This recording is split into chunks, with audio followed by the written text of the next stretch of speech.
नमस्कार, AB star news देख रहे हैं आप और मैं हूं आपके साथ सोहन सिंह। बजट पर मंथन। दरअसल बजट फरवरी 2022 में पेश होना है, लेकिन इस बजट को लेकर सरकार ने मंथन करना शुरू कर दिया है। उद्योगपतियों से सुझाव मांगे गए हैं और उद्योगपतियों को ये सुझाव 15 नवंबर तक देने हैं, जिसके बाद सरकार इन सुझावों पर अमल करने का काम करेगी।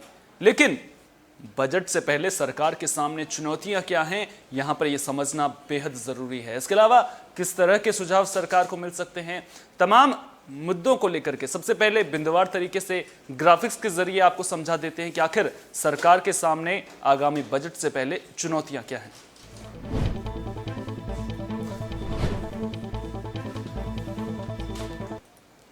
तो अगले साल बजट को लेकर सरकार ने तैयारियां तेज कर दी हैं।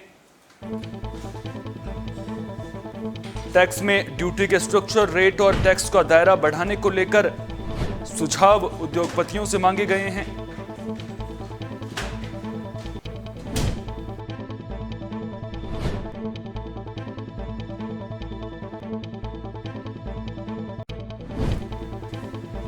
तो अब देखना दिलचस्प होगा कि इन सुझावों पर सरकार क्या कुछ काम करती है। इसके अलावा सरकार ने साफ तौर पर कहा है कि जीएसटी से जुड़े सुझाव ना दिए जाएं। जीएसटी से जुड़े सुझावों को लेकर के जीएसटी परिषद है, वो उन मामलों को देखेगा। इसलिए जीएसटी से जुड़े सुझाव देने से केंद्र सरकार ने साफ तौर पर मना किया है।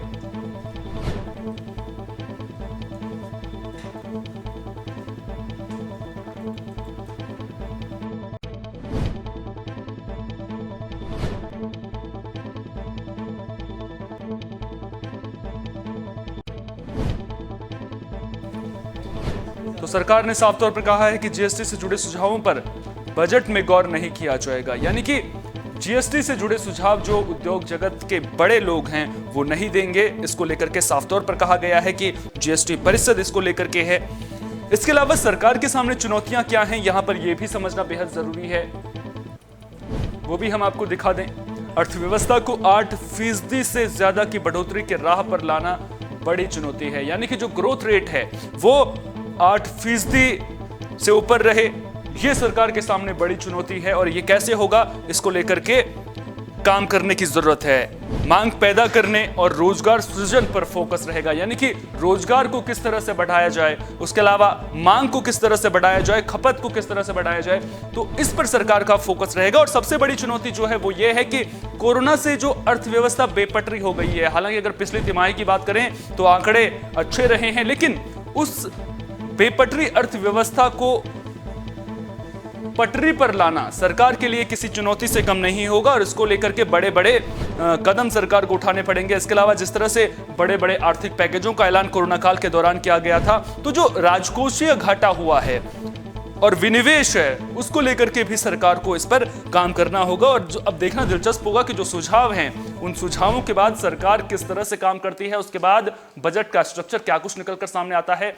तमाम जो सवाल हैं, उन सवालों का जवाब तलाशने की कोशिश करेंगे। अर्थशास्त्री राजेश पैन्यूली जी हमारे साथ जुड़ गए हैं। राजेश जी, बहुत बहुत स्वागत है आपका एबी स्टार न्यूज पर। धन्यवाद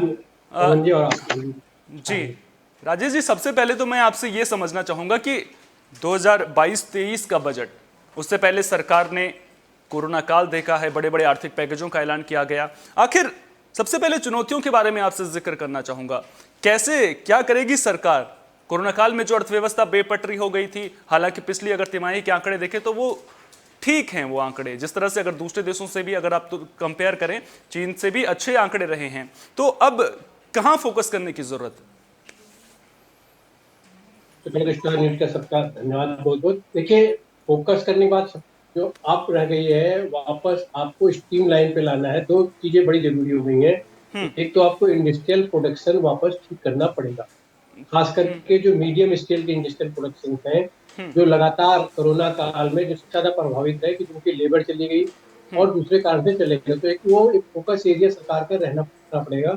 तो आपको जो स्मॉल मीडियम, ऐसा में लगातार सरकार भी कोशिश कर रही है स्मॉल एंड मीडियम एंटरप्राइजेस को वापस पटरी पे लाया जाए, क्योंकि वो एक बड़ा पार्ट जो है कंट्रीब्यूट करते हैं इकोनॉमी में, और खास करके बेरोजगारी को दूर करने में।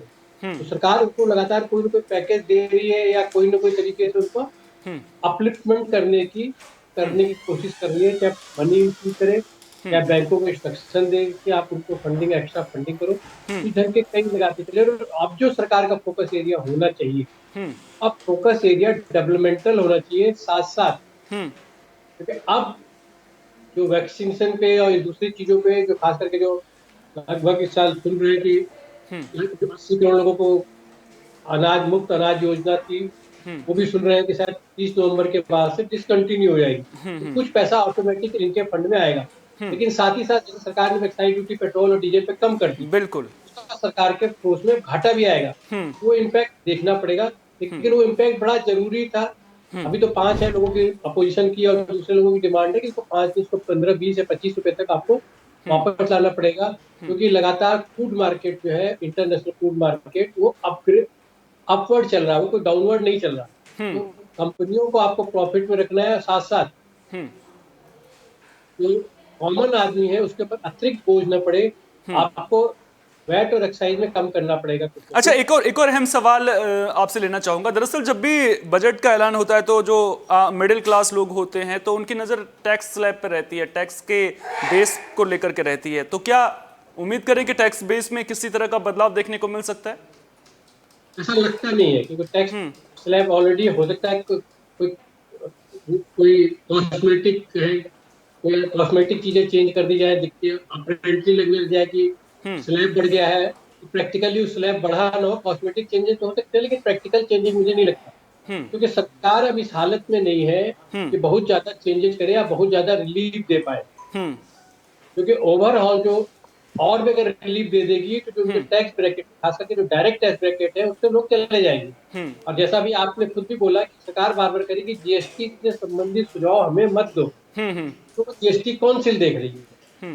तो जो सरकार की एक किटी जो जीएसटी से आती थी, उस पर उसका कोई ज्यादा, जो पहले एक्साइज होता था, एक part of the government, central government revenue होता था, वो ऑलमोस्ट कुछ चीजों को छोड़ दीजिए, जो इम्पोर्ट ड्यूटी को, या कुछ पे अपना एक्साइज ड्यूटी जो लगी, जैसे पेट्रोल हो गया, इस टाइप के कुछ और अल्कोहलिक कुछ और चीजें हैं जिन पे आप अपना एक्साइज ड्यूटी अभी भी लगाते हैं, उनको छोड़ दो तो अधिक कई चीजें उनकी से बाहर हो गई है।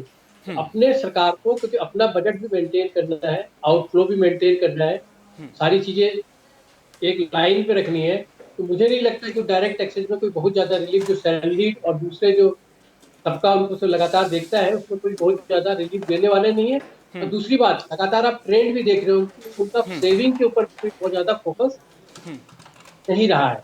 जो पहले सेविंग के नाम पर होता था कि आप सेविंग करो तो आपको एडिशनल छूट और कुछ और एडिशनल छूट मिलती थी, वो ऑलमोस्ट उन्होंने ग्रेजुअली खत्म करते चल रहे हैं। वो मुझे लग रहा है वो सेविंग वाले जो पैकेज था, वो भी खत्म कर दिया है। सरकार को खुद ही फंड अधिक चाहिए। आप देख ही रहे होंगे, डिमोटाइजेशन कहें या जो भी तरीका कहें, हर तरीके से सरकार कोशिश कर रही है कि एडिशनल फंड आए। लॉन्ग टर्म लीज की जो बात करते हैं कि आप government property long term lease पे देंगे, कुछ आईपीओ ला करके कुछ अपने जो इन्वेस्टमेंट है, सरकार की इन्वेस्टमेंट एलआईसी में, उसको डाइल्यूट करने की कोशिश कर रहे हो। सब बेसिकली है क्या, ऐसा पैसा कलेक्ट करने के तरीके हैं। ठीक है, मतलब आपकी फाइनेंशियल कोई बहुत अच्छी नहीं है। ठीक है, ठीक है। तो जिस तरह से आपने ये बताया कि सरकार का जो फोकस है वो डेवलपमेंट पर होना चाहिए, लेकिन अगर सरकार डेवलपमेंट पर फोकस करती है तो ऐसे कौन से सेक्टर्स हैं जहां पर आपको लगता है कि ज्यादा निवेश की जरूरत है, जिससे अर्थव्यवस्था जो है वो पटरी पर आती हुई नजर आएगी? किन सेक्टर्स पर ज्यादा फोकस करना चाहिए सरकार? देखिए, सबसे ज्यादा फोकस सरकार को हमेशा बेसिकली इंफ्रास्ट्रक्चर पे ही करना पड़ता है, क्योंकि सरकार अब अधिकतर जो फोकस एरिया सरकार का भी अब देखिए रहे, इंफ्रास्ट्रक्चर का रहा, चाहे रोड हो, चाहे अपने पावर या इलेक्ट्रिसिटी जिसको आप बोलते हो उसकी व्यवस्था, अल्टरनेट इलेक्ट्रिसिटी की व्यवस्था, उसकी व्यवस्था, या और कोई आपको सहूलियत प्रोवाइड करनी है इंडस्ट्री को, चाहे बैंक फंडिंग प्रोवाइड करनी है, चाहे प्राइवेट फंडिंग प्रोवाइड करनी है, उन्हीं सब चीजों पे सरकार का ज्यादा फोकस एरिया लगातार है। सरकार को इस एरिया में फोकस एरिया रखना ही पड़ेगा।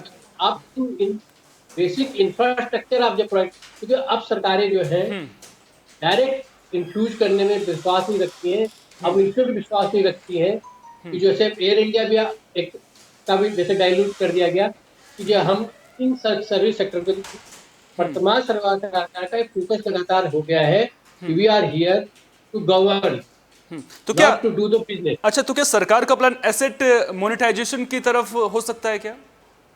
लगी रहा हो तो उन्होंने बता ही दिया कि हम मोनेटाइजेशन करेंगे, तो ठीक उन्होंने है। कह दिया और करेंगे, उसके अलावा ऑप्शन नहीं है ना। आप रेवेन्यू मॉडल देखिएगा तो सरकार के रेवेन्यू मॉडल कम होते चल रहे हैं, और सरकार कहती है कि हम यहाँ गवर्न करने के लिए हैं, हम बिजनेस करने के लिए नहीं है। नॉर्मली यूरोपियन कंट्री या यूएस भी कहती है कि हम गवर्न करने के लिए, हम एडमिनिस्ट्रेटिव चीजें, हम रिफॉर्म करने के लिए हैं, हम बाकी चीजों के लिए हैं जिससे कि आम आदमी का जीवन ठीक हो या बेहतर कर सके, हम उन एरियो को देखने के लिए हैं। हम इंटरनेशनल रिलेशनशिप कैसे रहे वो देखने के लिए, हम अपना डिफेंस देखने के लिए देखते हैं, हम अपना लॉ एंड ऑर्डर देखने के लिए, न कि हम बिजनेस देखने के लिए। तो जो सरकार का भी जो फोकस एरिया, सरकार को जो फोकस एरिया, जब एक चीज बड़ी क्लियर है कि वो इन चीजों की नहीं है, तो फोकस एरिया उनको इंफ्रास्ट्रक्चर डेवलपमेंट करने में रखना पड़ेगा, और कंड्यूसिव एटमॉस्फेयर बनाना पड़ेगा कि कोई इन्वेस्टर्स आए उसको वन विंडो क्लियरेंस मिल पाए, या किसी भी ठीक चीज की वन विंडो क्लियरेंस हो। ठीक है। जीएसटी का भी ओरिजिनल आप देखेंगे तो फॉर्मेट वही है कि उन्होंने कहा, ऑब्जेक्ट भी यही था, एक बार आप टैक्स दे दीजिए, आप घर बैठ जाइए, ये नहीं कि आप 145 टैक्स या 150 टैक्स जो अलग अलग खरीदते हो, रोज रोज घूमते रहे। तो जो टाइप की क्लियरेंस है या इस टाइप की सहूलियत है गवर्नमेंट प्रोवाइड करना, इस टाइप की सहूलियत देने के लिए जो इंफ्रास्ट्रक्चर पे खर्च होगा तो गवर्नमेंट करेगी। जैसे आप देखते हो इनकम टैक्स का पोर्टल भी काफी दिनों से दिक्कत में चल रहा है, उसका कारण क्या है? वो ठीक है, परेशानियां हो रही हैं, चीजें उतनी हो सकता है कि अनएक्सपेक्टेड चीजों से बहुत ज्यादा चीजों को सॉफ्टवेयर उस हिसाब से ना बन पाया हो, लेकिन आप सरकार का ऑब्जेक्टिव देखिए तो सरकार का ऑब्जेक्टिव बड़ा क्लियर है कि आप जाइए, आपको मिडिल मैन की जरूरत नहीं, एक कॉमन आदमी जाए, अपनी टैक्स की रिटर्न के लिए क्या डाटा चाहिए वहां भरे, उसका जो बैकअप डाटा है वो ऑटोमेटिकली उस पर फिल इन होकर के आ जाएगा। मतलब उसने किस किस बैंक अकाउंट खोला, उसके पैन नंबर से उठा करके वो ले आया जाएगा, ठीक। उसने कहाँ पे क्या ट्रांजेक्शन करी वो आ जाएगा। आप उन ट्रांजेक्शनों के बारे में बोलिए और अपनी रिटर्न भरिए और घर में आराम से चैन से सोइए। अगर अच्छा। उनमें कोई गलती होगी फिर हम तब गवर्नमेंट की एक इंटरफेरेंस की जरूरत होगी, या गवर्नमेंट इंटर करेगी उस फील्ड में, अदरवाइज गवर्नमेंट को इंटर करने की जरूरत नहीं, और कॉमन आदमी को परेशान करने की जरूरत नहीं है। ठीक है। तो जो ये बेसिक इंफ्रास्ट्रक्चर है, ठीक है, हम इंफ्रास्ट्रक्चर को लेकर के बात कर रहे हैं। अच्छा, पिछला बजट जो आया था उसमें हमने देखा था कि मेडिकल इंफ्रास्ट्रक्चर पर सबसे ज्यादा खर्च किया गया था, स्वास्थ्य सुविधाओं पर सरकार ने सबसे ज्यादा फोकस रहा था, और राज्यों के बजट में भी वो देखने को मिला था, और उसकी वजह ये थी कि कोरोना महामारी का प्रकोप किस तरह से बढ़ने को देखने को मिला था। अगर 2022-23 के बजट की बात करें तो कोरोना महामारी अभी खत्म नहीं हुई है, विशेषज्ञ तीसरी लहर की चेतावनी दे रहे हैं, तो क्या ऐसे में मेडिकल इंफ्रास्ट्रक्चर पर सरकार का जोर एक बार फिर से रह सकता है? बिल्कुल रह सकता है और रखेंगे भी, क्योंकि ऐसा कुछ नहीं कि अभी माननीय प्रधानमंत्री ने खुद बोला है कि कोरोना गया नहीं है। आप डरिए, आप मतलब बेफिक्र होने की कोशिश मत कीजिए, आप उसके जो भी प्रोटोकॉल्स हैं उनको एडहेयर कीजिए, उनको फॉलो कीजिए। तो सरकार को भी पता है कि नहीं गया, और सरकार उसकी अवेयरनेस, उससे जो लड़ने की क्षमता है वो इंफ्रास्ट्रक्चर सरकार ही दे सकती है। 135 करोड़ आदमियों को कोई प्राइवेट एजेंसी नहीं दे सकती, तो सरकार को डेफिनेटली उस एरिया में खर्च करना चाहिए। और इनफैक्ट आगे आने वाले क्या क्या प्रॉब्लम्स एरिया हो सकते हैं, उनके लिए क्या इंफ्रास्ट्रक्चर डेवलप करना चाहिए, कैसे उसको सब्सिडाइज करके या दूसरे तरीके से कॉमन आदमी तक पहुंचना चाहिए, तो सरकार को करना पड़ेगा। इससे दोनों दोनों चीजें, इंडस्ट्री भी चलती है, तो जो इंडस्ट्री उसको इंफ्रास्ट्रक्चर प्रोवाइड करती है, जो मतलब मान लीजिए दवाइयाँ कंपनियां हैं या दूसरी सीमेंट बनाने वाली या मास्क बनाने वाली कंपनियां, वो चलती है, और साथ साथ कॉमन आदमी की हेल्थ की सुरक्षा भी होती है। और सरकार का भी एक ऑब्लिगेशन पूरा होता है, सरकार का बड़ा भारी ऑब्लिगेशन होता है कि हेल्थ पे या एजुकेशन के ऊपर, और दूसरी जो बेसिक चीजें कम्युनिकेशन, मतलब रोड ठीक। कम्युनिकेशन हो, रेल जो कम्युनिकेशन हो। बुनियादी सुविधाएं लोगों के लिए हैं उन पर ज़्यादा खर्च करने की ज़रूरत भी है सरकार को, और ताकि जो लोग हैं उन्हें जो सुविधाएं हैं वो आसानी से मिल सकें। एक बेहद अहम सवाल मैं आपसे लेना चाहूंगा, और इस सवाल का जवाब जो है ना वो जनता भी जानना चाहती है। दरअसल जिस तरह से सरकार ने कोरोना काल में योजनाएं चलाई, चाहे गरीब कल्याण योजना हो, चाहे बात गरीबों तक मुफ्त राशन पहुंचाने की बात हो, उसका जो बोझ है वो राजकोष पर उसका असर जरूर पड़ा है। उसके अलावा जिस तरह से हमने बात की पेट्रोल डीजल पर एक्साइज ड्यूटी जो है वो घटाई है, उसका असर भी जो है वो राजकोष पर पड़ेगा। तो जो राजकोषीय घाटा सरकार को हो रहा है, ऐसे में जो आम आदमी है वो बजट से उम्मीदें कैसे लगाए? क्योंकि सरकार के सामने एक तरफ तो चुनौती राजकोषीय घाटे को पूरा करने की है, उसकी भरपाई करने की है, दूसरी तरफ चुनौती है कि जो आम लोग हैं उन तक रियायतें पहुंच सकें, उन लोगों को जो भी, चाहे वो सामानों के दामों को आप ले लीजिए, वो जो है आसान दामों में जो है वो लोगों को मुहैया करा सके। तो इस चुनौती से पार पाने के लिए क्या कोई रास्ता है सरकार के पास? नहीं, इस चुनौती से पार पाना चाहिए सरकार को। हम लोग मतलब बोलते हैं कि हमारा जो स्ट्रक्चर है या जिस ढंग का ओवरऑल डेमोग्राफी है या जिस ढंग के हम लोगों के यहाँ गरीबी है या बेरोजगारी है, सरकार का उस क्षेत्र में ध्यान होना चाहिए। सरकार को उस क्षेत्र में इन्वेस्टमेंट करना चाहिए कि स्लोली ग्रेजुअली हम लोग पा रहे हैं कि उन क्षेत्रों में जो सपोर्टिंग एरिया है वहाँ सरकार का कोई बहुत ज्यादा इन्वेस्टमेंट हो नहीं रहा है। और आप जो बोल रहे थे कि घाटा जो सरकार को रेवेन्यू घाटा हो रहा है, कि भरपाई कहाँ से करे। तो देखिए, सरकार को रेवेन्यू घाटा की भरपाई के लिए सरकार खुद भी चिंतित है, खुद कर भी रही है और लगातार सरकार अब दे रही है। जीएसटी जैसे अब 1,50,000 करोड़ रुपए के आसपास पहुंच चुका पर। और ठीक। ओरिजिनल तो गवर्नमेंट का आइडिया भी था कि हम पर मंथ जो है लगभग 1,50,000, उसके बाद 10 से 15% या 15 से 20% के आसपास उसमें इंक्रीमेंटल पाएंगे। तो सरकार का एक जो मॉडल है, इसमें सेंट्रल गवर्नमेंट भी इन्वॉल्व है, स्टेट गवर्नमेंट इन्वॉल्व है। रेवेन्यू मॉडल एक चलना शुरू हो गया। अभी इनकम टैक्स का मॉडल अभी उनका ज्यादा उस लेवल पर पहुंचेगा जब कॉमन बिजनेसमैन की इनकम बढ़ेगी और वो टैक्स में कंट्रीब्यूट करेगा।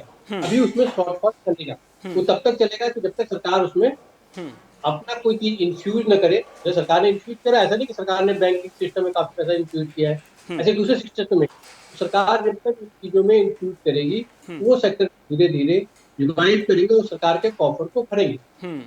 लेकिन आपने जैसे बड़ा ठीक से क्वेश्चन पूछा कि सरकार को जो बाकी तबका है उनका जो मीट आउट करने का जो पहले एक तरीका होता था, हम बार बार बोलते थे कि सब्सिडाइज करा जाएगा, दूसरी चीज जाएगी, वो चीजें धीरे धीरे कुछ दूसरे कॉन्सेप्ट के कारण से कि हम सब्सिडाइज कम करेंगे, जैसे गैस का सिलेंडर ये सब्सिडी कहने के लिए है, लेकिन धीरे धीरे कम होता जा रहा है। ठीक। आप जो इस ढंग की चीजें का सब्सिडाइज नहीं करेंगे तो जो कॉमन आदमी इनकम ब्रैकेट से बहुत नीचे है वो सस्टेन नहीं कर पाएगा। और हमारी जो राज्य सरकार जो ड्यूटियां होती है, वो ड्यूटी ये भी कहती है कि आप कॉमन आदमी के पास पहुंचिए, उसकी को एटलीस्ट इस लायक बनाइए वो अपनी निजी जरूरत की और अपने परिवार की जरूरत की चीजों को जी। कर सके।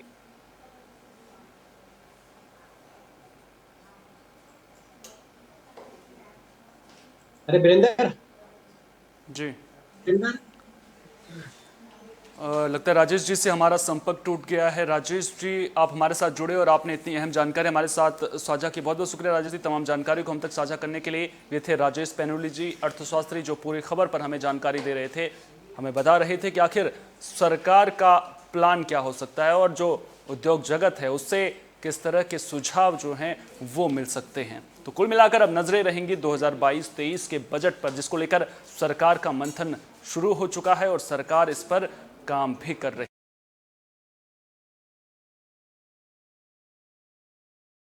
है। में इतना ही। देश दुनिया की तमाम अहम खबरों के लिए आप जुड़े रहिए एबी स्टार न्यूज के साथ, क्योंकि यहां पर खबरों का सिलसिला कभी नहीं थमता।